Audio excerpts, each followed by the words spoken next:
En la redcristiana.com trabajamos con todo el amor y cariño para hacer buena radio. Gracias por escucharnos. Pasa la voz. La redcristiana.com y esta estación atrapando almas para Cristo. Dicen que ellos conquistaron América. Pero la realidad de todo es que ellos conquistaron tus mañanas. Iván Van, la beberatriz de las comunicaciones. Marquito Pérez, conquista la mañana con Iván Van. Y mi querida beberatriz, llegó el tiempo, el momento de nuestro esperado segmento de ¡Ayúdame, pastor! Con el pastor Jean David Larochelle. Entramos en materia en nuestro esperado segmento de Ayúdame, pastor. ¿Cómo orar? Es una pregunta tal vez común, si se quiere, sobre todo para cuando uno está llegando a los caminos del Señor y uno dice, bueno, pero ¿cómo oro? ¿Qué hago? ¿Cuál es la mejor hora para hacerlo? Hay personas, y yo he escuchado, beberatriz, y me imagino que tú también, y el pastor Jean David también, que dicen que la mejor hora para orar son las 3 de la mañana. Algunos dicen ahí, otros no, las 5 de la mañana. Y otros dicen, bueno, en fin, hay una cantidad de temas al respecto. ¿Cómo hacer el propio devocional, nuestro propio devocional? Me parece muy interesante también. ¿Cuánto tiempo debería uno orar? ¿Hay un tiempo requerido mínimo para orar?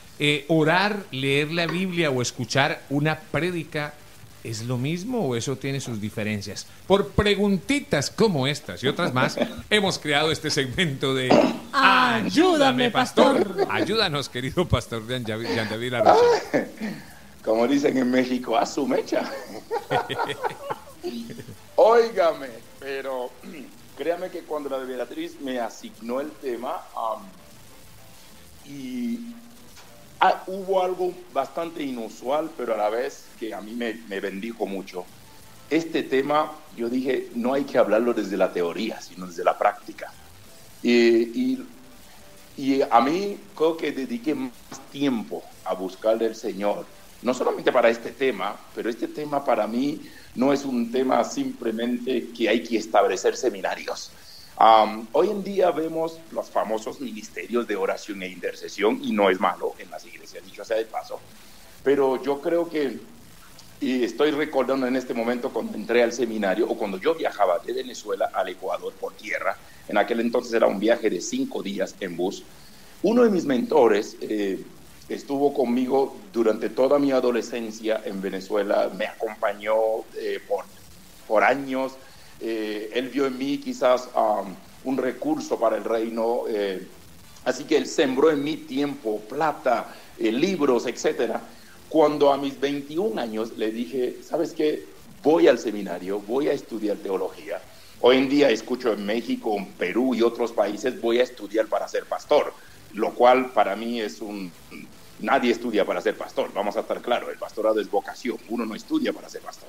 Pero yo le decía, voy a estudiar porque quiero ser, y recuerdo que le dije claramente, quiero ser eficaz en mi ministerio y quiero dar lo mejor de mí a la obra del Señor. Por eso voy al seminario.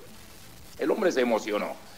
Yo recuerdo, mis amados oyentes, mi querido Iván y beberatriz, durante noches enteras él me aconsejaba, porque él había vivido en ese seminario, y como 4 años de su vida, yo terminaría viviendo en el seminario 8 años después, y él me empezó a dar un consejo. Pero cuando yo tomé el bus desde Caracas, Venezuela, para Quito, Ecuador, él me acompañó hasta la parada y vino corriendo mientras yo tenía un pie en el bus y me dijo, se me olvidaba darte un consejo. Nunca olvidaré el rostro de este hombre. Vino corriendo, vino sudado y le dije, ¿qué pasó? Y me dijo, te pido un favor, nunca ores por el ministerio. Y yo casi me reseté al disco duro, habiéndome dado todos los consejos. Se supone que tenía que orar. Me dijo, no, nunca ores por el ministerio. La oración es el ministerio. Wow. Y cuando me lo dijo, me abrazó y me regaló un libro de Leonard Ravenhill, ¿Por qué no llega el avivamiento? Y me dijo, Jean David, tenga este libro como tu top 10 de libros que vas a leer. Llevo más de 25 años leyendo este mismo libro y sigo llorando con este libro, porque era un hombre que vivía en la presencia de Dios. Perdón, pastor, si nos puedes decir el nombre del libro y el autor nuevamente, por favor. Claro, Leonard Ravenhill, ¿Por qué no llega el avivamiento? Es un libro que Cada capítulo es de página y media, pero cada página y media te va a tronar por un año completo. Y él me lo dijo y me pareció hasta casi diciendo, mira, después de la Biblia, es uno de los mejores libros que vas a leer en tu vida. Y lo reconozco. He recorrido el mundo recomendando este libro. Y muchos de mis amigos, pupilos, discípulos, iglesias han comprado este libro. Leonard Ravenhill, ¿por qué no llegué al avivamiento? Y el hombre, y estoy recordando las palabras de mi mentor. Nunca ores por el ministerio. La oración es el ministerio. Cuando entendemos eso, mis amados oyentes, no existe tal ministerio de intercesión. Y quiero decirlo de una forma bíblica como tal. Porque la iglesia primitiva no tenían congresos de oración, no tenían ministerios de intercesión, pero cuando oraban, el templo temblaba. Cuando oraban, había llenura del Espíritu Santo. Y yo creo que a esto la iglesia tiene que llegar. Por ejemplo, yo estoy pastoreando una iglesia en el Ecuador y tengo 2 o 3 candidatos que me dicen, queremos ser parte del ministerio de intercesión en la iglesia. Y yo les digo, todos los ministerios deben tener intercesión y oración constantemente, porque tenemos que cubrir nuestras vidas, bañar cada ministerio con oración e intercesión. Ahora bien, entrando en detalle, tengo que entrar directamente a la persona de Jesús, y en 2 formatos. En primer lugar, Jesús en la parte como vida, como práctica, y no como la parte de enseñanza. En Lucas capítulo 11, dice claramente, aconteció que estaba Jesús orando. Y me encanta el gerundio, porque Jesús ya tenía la oración como práctica. Dice, aconteció que estaba Jesús orando en un lugar, luego hablaremos de eso, y cuando terminó, uno de sus discípulos le dijo, Señor, enséñanos a orar, como también Juan enseñó a sus discípulos. Una de las premisas que tenemos que entender es que la vida de oración que llevaba Jesús era tan contagiosa que eso se veía, se reflejaba, pero también llegó a impactar la vida de los discípulos. Jesús no les dio simplemente un seminario antes, él primeramente se metió en la colada. Juan Wesley decía, cuando hablas de fuego, la gente quiere verte en llamas. Yo tengo una de las filosofías de vida que he sido como pastor, es que para mí el ministerio o el tiempo de oración, llámase la reunión, el culto de oración, es mi culto favorito. Si yo no puedo orar con mi gente, no tengo derecho a predicarles. Hoy en día vemos que los pastores no asisten a las reuniones de oraciones. Hay líderes en las iglesias, llámase ancianos, y no son parte de las oraciones. Pues con todo el respeto, no son líderes. Si tú no puedes estar metido en la vida de oración de la iglesia, no tienes derecho a ministrar a la gente si no estás orando con ellos. Y mi culto, para mí, el termómetro que evalúa el crecimiento y la salud de la iglesia no es lo que viene el domingo, sino los que vienen al tiempo de oración. Y Jesús tenía la oración como estilo de vida. Y por ello, los discípulos, habiendo visto eso, me imagino que lo veían cada mañana o cada tarde o cada noche, aunque en el caso de Jesús lo vamos a demostrar bíblicamente que fue muy de madrugada, y me imagino que de vez en cuando levantaba, Señor, ¿a dónde vas? No se preocupen, duérmense, yo voy a orar, voy a hablar con papá. Llegó un momento en que los discípulos decían, oiga, sin duda la cosa debe ser tenaz. Así que un día después de haber orado, me imagino que bajó del monte y encontró a los 12 abajo esperándole. ¿Qué pasó? ¿Por qué se levantaron? Señor, enséñanos a orar también. Y eso debió ser fascinante para el Señor. Y es lo que yo quiero ser como un pastor, como líder y como referente. Que la gente pueda ver en mí un hombre de oración. Charles Spurgeon, que lo llamaban el príncipe de los predicadores. De hecho, según su biografía, dicen que es el mejor predicador después del apóstol Pablo. Pero cuando tú lees la biografía de Charles Spurgeon, la iglesia lo reconocía como el príncipe de la oración. Eso dice mucho. Ahora bien, yo quiero animar a la gente, más que dar una cátedra esta mañana a través de la radio, que cada quien, aunque vamos a dar ciertos insumos los próximos minutos, que cada quien emprenda la travesía, la aventura, la jornada de meterse con Dios en la vida de oración.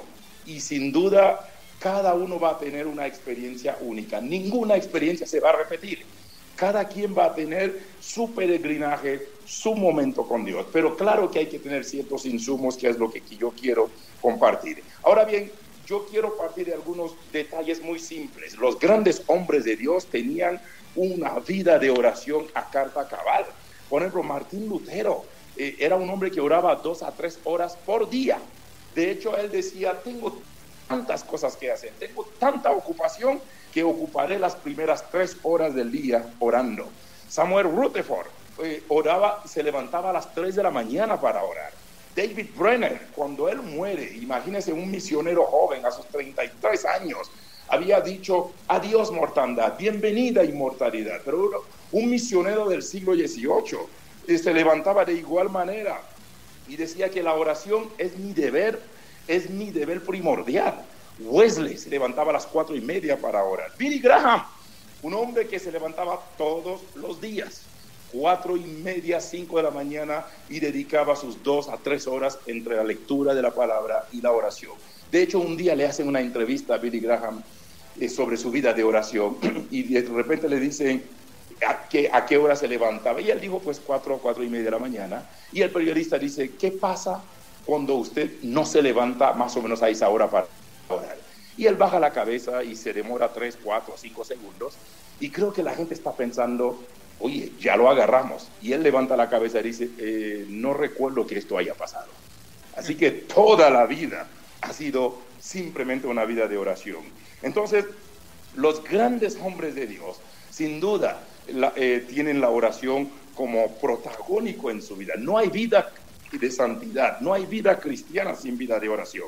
No hay progreso sin comunión con Dios. Y es donde creo que cada hombre, cada mujer, cada cristiano tiene que saber que la oración no es una opción. Cuando yo pastoreé en México, encontré mucha gente que hasta criticaba ciertos cultos de oración. Gente que decía, pero sí, pero es que no hay que hacer, eso es fanatismo. Yo le decía, ¿sabe qué? Prefiero moderar a un fanático que levantar a un muerto. Así que creo que muchas de esas personas que criticaban una vida de oración, las reuniones de oración, habían líderes que aún iban a la oración, pero estaban en el liderazgo, y ellos creían que tenían la última palabra. Digo, mira, cuando te metes con Dios, y hablaremos de eso. Pero creo que de manera muy intencional tenemos que provocar un movimiento de la presencia de Dios en nuestras vidas, porque ahora más que nunca, y hoy por hoy, el mundo está cada vez más en decadencia. Ahora, tú hiciste la pregunta en cuanto a la vida devocional, y yo creo que hay ciertos detalles que hay que entender en cuanto a la vida devocional. Para mí la vida devocional es un viaje, y el viaje hay que tener muchos insumos. Yo quiero dividirme en 3 grandes consejos para una vida devocional. En primer lugar, hay que preparar tu corazón, hay que preparar tu vida para una vida devocional. Ahora, fíjese que no hablo del tiempo devocional. Todos tenemos que tener el tiempo, pero hay gente que tiene tiempo devocional, pero no tienen vida devocional. Y la misma expresión es vida devocional. Tener un tiempo en la mañana o en la tarde o en la noche no es suficiente, sino si no está la experiencia en el día a día con el Señor. Ahora, al preparar tu corazón, quiero decirles que en primer lugar, prepare un lugar. Mira, tú y yo nos encontramos hace 15 días en Miami. Había un lugar para encontrarnos, luego hicimos un pequeño tour en Miami. La gente cree que en su relación con Dios las cosas se hacen de manera deportiva. No debería ser así. Si tú y yo agendamos citas importantes, ¿cómo no agendar nuestro tiempo con Dios? Yo siempre le digo a la gente, dedique o prepare o determine un lugar. Es decir, un lugar libre de interrupción. Haz que este lugar sea especial. Debe haber algún rincón en la casa de alguien para que tú puedas hacer de este lugar un encuentro con Dios. Susana Wesley tenía 19 hijos, pero ella oraba 3 horas diario para buscar al Señor, con 19 hijos. Y hoy en día la gente tiene un hijo y dice, ay, pastor, mi hijo me quita todo el tiempo, no tengo ni tiempo para eso. Pero Susana Wesley tenía 19 hijos y no tenía más de 2 o 3 cuartos. Hoy en día vivimos en casas grandes, tenemos espacio. Número 2, prepare o determine una hora especial. Vamos a la vida de Jesús. En Marcos capítulo 1, versículo 35, Jesús nos establece un parámetro. Levantándose muy de mañana, siendo aún muy oscuro, salió y se fue a un lugar desierto y allí oraba. Qué curioso que esto era el día a día de Jesús, levantándose muy de mañana.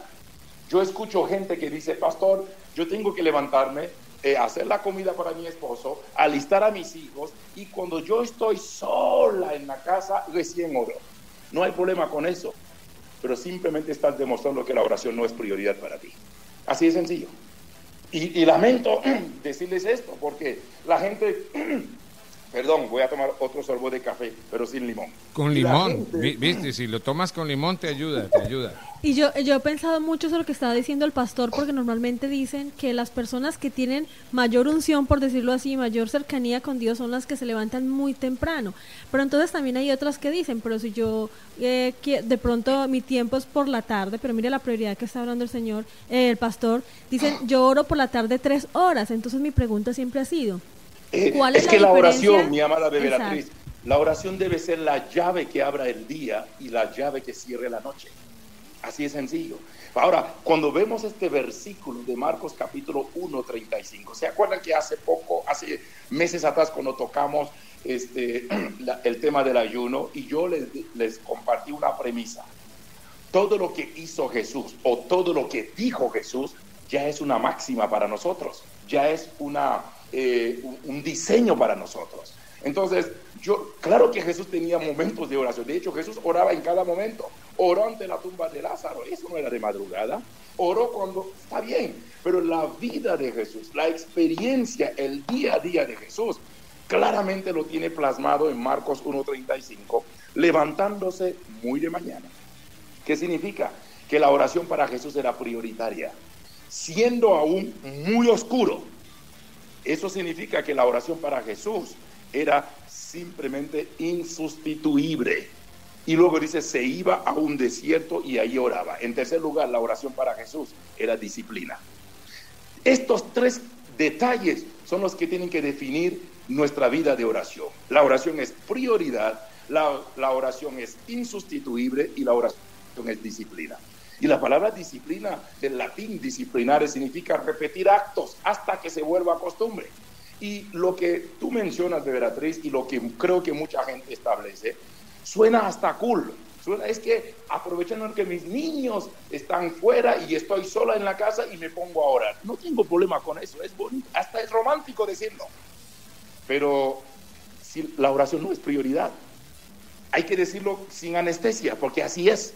Entonces yo tengo gente y conozco y tengo aún familiares en los Estados Unidos y me dicen, pero John David, oiga, yo tengo que ponchar a las 4:30 de la mañana y yo tengo que levantarme temprano. Entonces levántate a las 3 pues. Así es sencillo. O sea, si algo es prioridad para ti, vas a demostrarlo en práctica, no solamente enseñar el deseo. Y aquí, entre paréntesis, les he compartido en todas las iglesias que he pastoreado lo que yo llamo las 4D de la oración. Número 1, el deseo. Se me viene a la mente ahorita. Porque para que tú ores, debes tener el deseo de orar. Número 2 es la decisión, la segunda D. Ok, si te quieres, si no solamente es desear, yo quisiera tener esta vida de oración que tiene fulano, yo quisiera orar como fulano, ese es el deseo. Pero en segundo lugar viene la decisión, y significa que tendrás que poner tu alarma a la hora que deseas levantarte, porque algunos no pueden levantarse sin alarma. La tercera D es lo que yo llamo la disciplina, que significa que ya subiste un escalón más, no solamente lo deseas, no solamente tomarás decisión, ahora esto para ti es constancia, es disciplina. Significa que todos los días, si tienes que levantarte a las 5, lo vas a hacer. Y la cuarta D es lo que yo llamo deleite, ya lo disfrutas. Y cuando llegas al cuarto nivel o al cuarto D, ya te levantas antes del despertador, ya estás emocionado que amanezca para buscar a Dios. En Proverbios 8:17 dice, yo amo a los que me aman y me hallan los que temprano me buscan. Entonces, claramente, esto se va a ir reflejando en el día a día. Yo tengo algo que decir y puede que suene raro, pero uno puede ver la cara de alguien en la mañana y decir, fulano ya tuvo su encuentro con Dios, y otro no. Cuando Moisés bajó del monte, en Éxodo capítulo 34, dice que su rostro quedó completamente transfigurado. Es la experiencia de un encuentro con Dios. Por eso cuando veo ciertas personas en el día a día, yo digo, no, fulano necesita volver a su vida devocional, porque hay gente que uno le ve la cara y dice, no, este hombre no tuvo su devocional esta mañana, o esta mujer no tuvo su devocional. Y me encanta cuando dicen Éxodo 34, Moisés baja del monte, su rostro se transfiguró, pero dice algo, pero Moisés no lo sabía. El pueblo se dio cuenta, pero Moisés no se dio cuenta. Es decir, uno no tiene que hacer alarde de su vida devocional. Uno no tiene que hacer bomba de tiempo. Es más, Jesús dice, cuando oren, enciérrense en su aposento. Y la expresión aposento es lo que la palabra aramea que significa talit. Talit es como Susana Wesley. Susana Wesley tenía 19 hijos. ¿Quién tiene silencio con 19 chamacos en la casa? Nadie. Pero Susana Wesley, ¿cuál era su talit y cuál era su aposento? Ella agarraba un velo y lo ponía sobre su cabeza y le decía a sus hijos, porque había un método, por eso Susana Wesley para mí es la madre del metodismo. Susana Wesley decía, cuando me vean con el velo en la cabeza, no molesten. Eso era su talit. Entonces, por eso cuando Jairo va a buscar a Jesús para que sane a su hija, Jesús llega a la casa de Jairo y le dice, Talita cumi. Y el nombre de la chica no era Talita, por si acaso. Tuve una novia que se llamaba Talita. Talita. Sino, y decía, niña que está envuelta en el talit. ¿Y qué implicaba eso? Había algo simbólico y profético. Es que Dios contesta la oración cuando nos cubrimos con ella también. Por eso el Señor revivió a la hija de Jairo. Niña que está envuelta en el talit.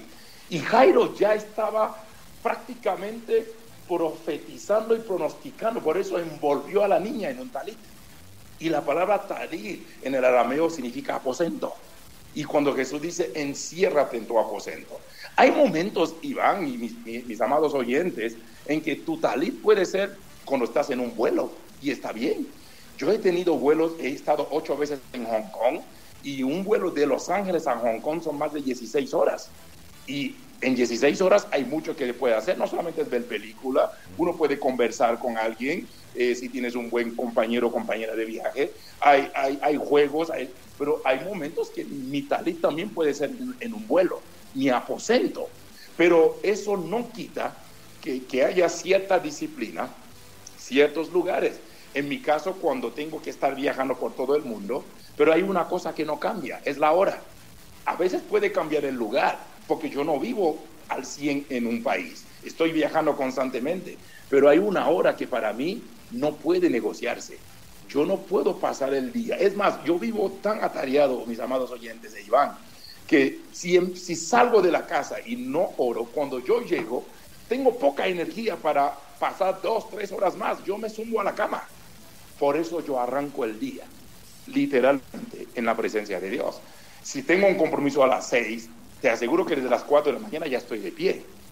Ahora, tú hablas cuánto tiempo se debe orar. Mira, cada relación es única, pero otra vez Jesús pareciera que como que nos entiende un poquito y Jesús como que nos la puso fácil. Sí, quiero decirlo con mucho respeto y reverencia. Y Jesús le dice a los discípulos en Mateo 26, ¿no han podido velar conmigo 1 hora? ¿Sabe qué está diciendo? Ni siquiera han hecho lo mínimo. Es más, si vamos a hacer un estudio profundo de la vida de oración de los hombres de Dios en la Biblia, el que menos oraba 3 veces al día. Y oraba no menos de 3 horas o 4 horas. El que menos, Pero Jesús le plantea a los discípulos como diciendo, hagamos un trato mínimo. Les pido aunque sea 1 hora. Y eso para mí me dice mucho. Ahora, curiosamente, hay gente que ni siquiera han llegado a 1 hora de oración. Dicen que un hombre que ha vivido 70 años pasa 24 años durmiendo, y hay gente que parece un oso polar que duerme mucho más todavía eso. Pasan 11 años comiendo, y hay gente que come mucho más que 11 años. Pasan 8 años estudiando, creo que hay gente que ni estudia. Pasan 6 años perdiendo el tiempo, esos que te dicen, aquí dando la vuelta, aquí no, el tiempo no está para dar la vuelta, o no, o aquí perdiendo el tiempo, otros dicen aquí matando el tiempo. y en tu vida, sumado en 70 años, pasas 6 años, perdiste el tiempo. Y así, y que si alguien haya dado al Señor 5 minutos diarios en su vida, en 70 años solo le dio 2 años de su vida en oración. Esto es sumamente triste.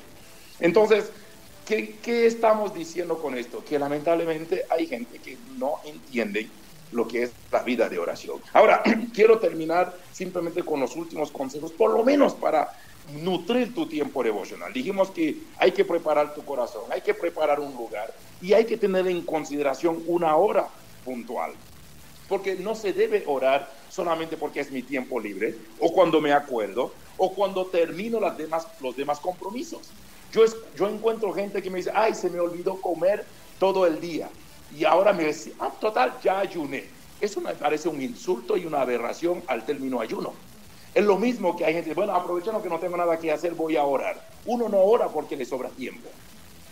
Uno no ora porque estoy solo ya tengo... No. Me parece hasta un insulto a esa disciplina y a ese misterio precioso que el Señor nos ha legado.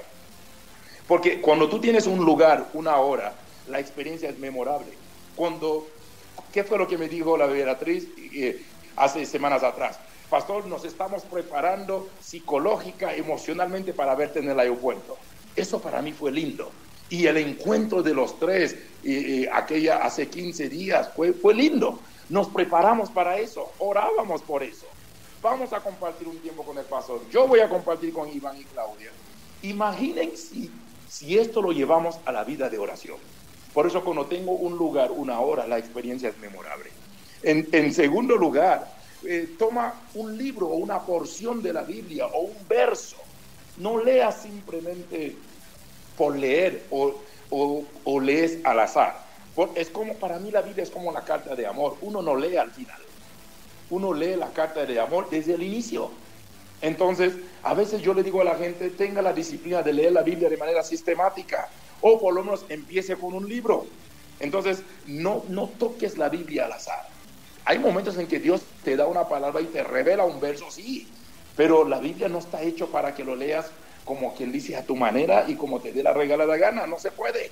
Entonces, en tercer lugar, tenga a la mano papel, lápiz, porque tengo la convicción, Dios te va a hablar. Y me encanta saber que Dios me va a hablar y yo estoy listo para tomar apunte. Ayer, mis amados oyentes, Dios nos dio el nombre para la iglesia. No lo voy a ventilar en la radio. Llevamos casi 4 meses orando por el nombre de la iglesia. O sea, no quisimos poner un nombre al azar. Por eso, porque hemos andado 5 o 6 meses sin nombre como iglesia. Pero ayer Dios nos dio un nombre. Y fue una cosa memorable. Hablábamos con los líderes, nos emocionamos de eso. Y créame que esto fue producto de 5 meses de oración. Y pronto ustedes sabrán el nombre que el Señor nos dio para la iglesia. Porque no podemos, pero eso hay que sacarlo de la oración, de la presencia de Dios. Porque la iglesia es el proyecto del reino y no es un proyecto humano. Entonces no podemos trabajarlo con armas naturales o carnales, sino con armas y herramientas espirituales. En tercer lugar, evite las distracciones. No te pongas a hacer devocional con el celular prendido cuando sabes que te vas a estar distrayendo, contestando, chateando, etc. Y aún si vas a escuchar algo de música, entonces tenga ciertas músicas y que el celular no tenga que ser distracción para ti. Ahora, durante el devocional, ore.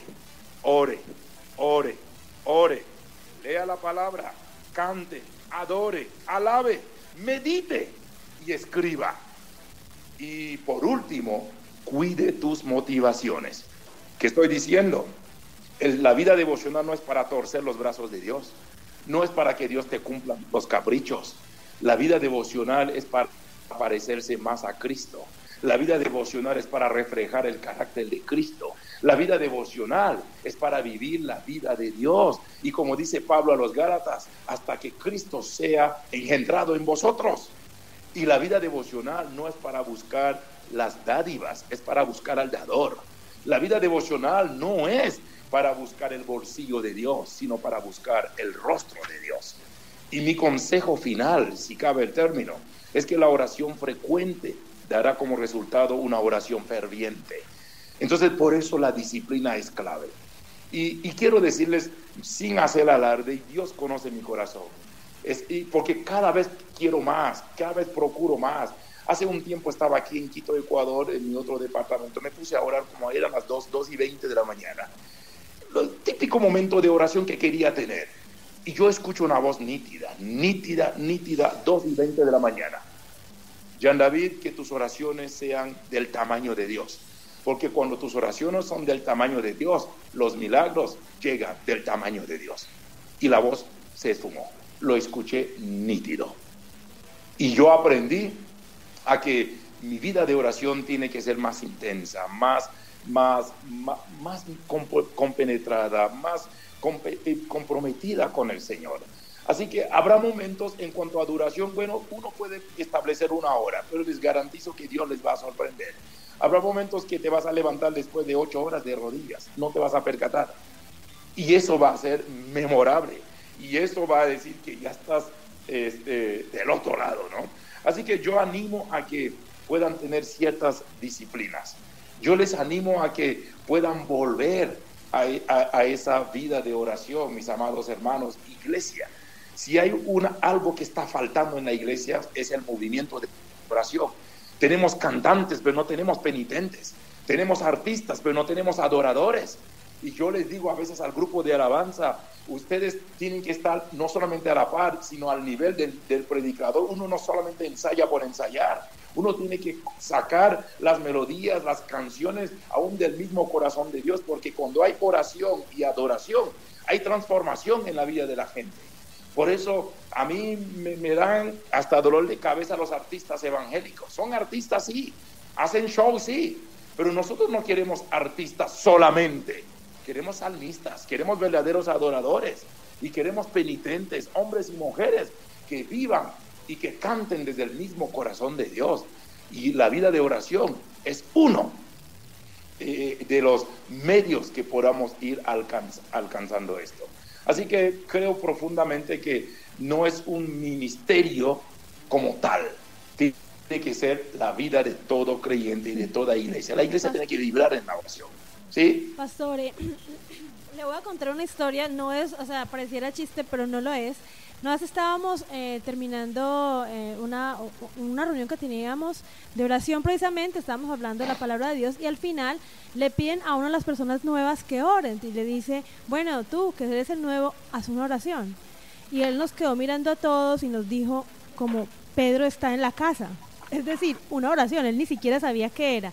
Entonces muchas veces las personas, y aunque parezca chiste, no lo fue, y nosotros lo miramos y dijimos, claro, esta persona no sabe ni siquiera qué es una oración. Y muchas personas dicen, es que yo no oro porque no quiera, sino que cuando yo llego al momento, no sé qué hacer, no sé qué decir, no sé si debo cantar, no sé si debo de pronto escuchar la Biblia, o muchas personas dicen, no, es que yo sí oro, yo estoy permanentemente escuchando prédicas, yo voy a la iglesia, y de pronto creen que es orar. Entonces la pregunta concisa, pastor, es, ¿qué es orar? ¿Qué se hace cuando una persona llega a ese momento, cierra la puerta y ya va a estar con ese encuentro con Dios? ¿Qué es lo que debe hacer? Me gustaría responderte desde niveles básicos. Desde que abrazamos la fe cristiana, en primer lugar nos decían, orar es hablar con Dios. Y le decimos a la gente, diga a Dios lo que sientas en tu corazón, hable. Y la gente hablaba. Y yo vengo escuchando esto desde que soy pequeño, y de edad y también pequeño y novato en la fe. Es decir, este es el nivel básico, hablar. En segundo lugar, subiendo un poco la temperatura, decíamos, orar es comunicarnos con Dios. Y es donde nos dábamos cuenta que la gente cree que cuando dicen en el nombre de Jesús, amén, y se levantó y la oración terminó. Y no es así. Luego subimos de nivel, porque luego te contesto al final. Decimos, la oración es dialogar con Dios, pero nos dábamos que no había ni hablar, ¿sí?, ni comunicación, ni diálogo, sino monólogo, solo era de una sola vía.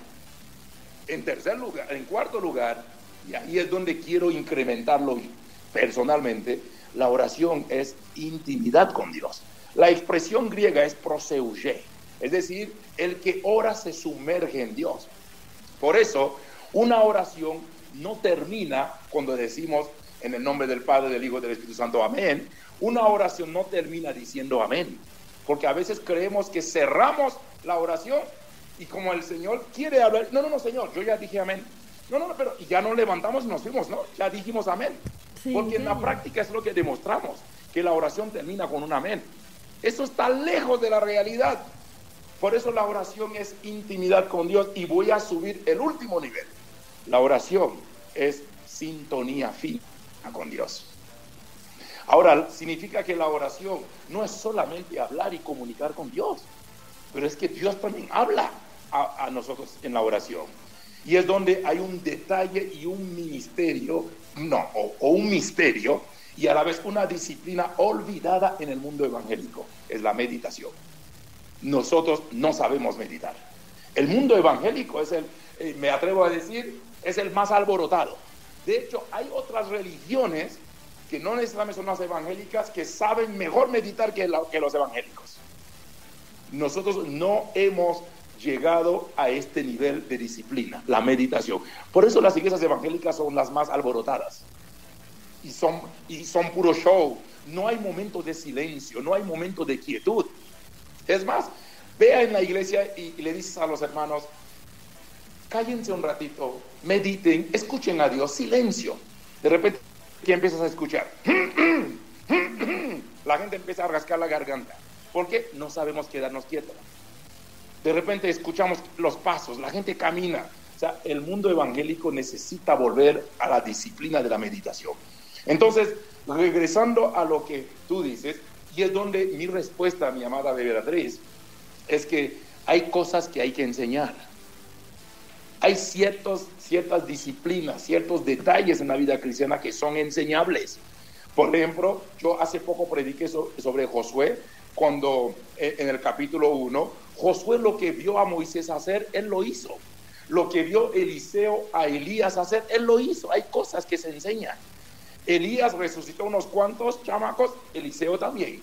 Elías también golpeó el río y el río se abrió. Eliseo, cuando se quedó con la capa, volvió a golpear y volvió a pasar lo mismo. Es decir, hay cosas que hay que enseñar. Y es donde viene una palabra que es muy común en la jerga evangélica, es el discipulado. Y el discipulado no es simplemente una lección, no es una clase semanal. El discipulado es transferencia de vida. El discipulado es transferencia de vivencia y de práctica. Lo que yo sé, yo quiero enseñarlo a otros. Ayer uno de mis líderes, y él está escuchando este programa en este momento, y me dijo, ya es la tercera o la cuarta vez que me lo repite, enséñame a predicar. Ahora, yo entiendo que el Señor en la oración es el que te revela, pero me dijo, tú tienes las herramientas, tú tienes recursos que yo quiero aprender. Porque hay cosas, mis amados oyentes, que son enseñables. Y es bueno que a veces como pastores, cuando tenemos gente novata en la iglesia y gente noble en la fe en la iglesia, tenemos que sentarnos con ellos. Hay cosas que hay que enseñarle. Entonces, que la oración no se limite simplemente a hablar, a comunicar y por comunicar. No. Es decir, existe la comunicación, y de seguro ustedes saben bien eso, pero también existe la metacomunicación. No es lo que yo digo solamente, sino qué quise decir. Y hay gente que quizás en su nobleza estarán más que dispuestos a que le podamos enseñar. Y estas cosas para mí es donde cada pastor entra en escena. Cada iglesia tiene que cumplir su rol como hacer discípulos. Por eso me encanta cuando en el detalle de la Gran Comisión, enseñándoles que guarden todas las cosas. Y esa expresión es clara en el discipulado. Enséñenles. Y obviamente, y aquí hay una gran aventura por delante. Y cuanto más cuando empezamos a ver a nuestros discípulos, pupilos, hijos en la fe, crecer y hasta superarnos a nosotros. Estás escuchando la redcristiana.com.